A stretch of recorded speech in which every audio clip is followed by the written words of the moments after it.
என்பது இஸ்லாத்தின் அடிப்படை கொள்கை.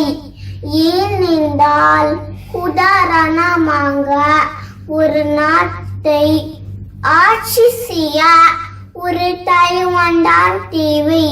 இருவர் ஆட்சி செய்ய சாத்தியமற்று உள்ளது. ஒரு பேச்சுக்கு 2 தெய்வங்கள் இருப்பதாக வைத்துக் கொள்வோம்.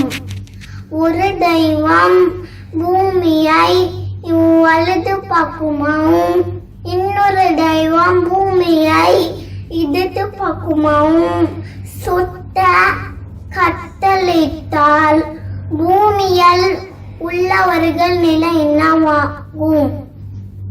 இதைதான் இஸ்லாம் வானம் பூமி ஆகிய இவர் வீட்டில் அல்லாஹ்வை அன்றி வேறு தெய்வங்கள் இருந்தால் நிச்சயமாக வானம் பூமியும் அழிந்தே போய்க்கும்.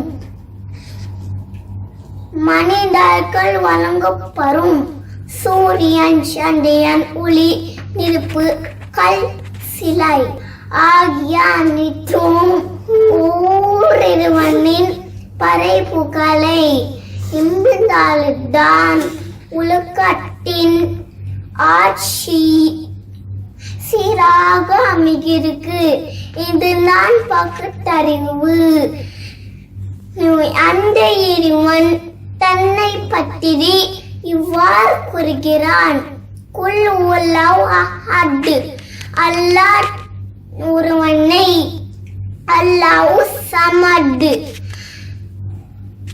அல்லாஹ்வுக்கு தேவை அற்றவன், லம் யலித் வலம் யூலத், அல்லாஹ்வுக்கு தாயும் தந்தையும் மகனும் கிடையாது, வலம் யகுல் லஹு குஃபுவன் அஹத்,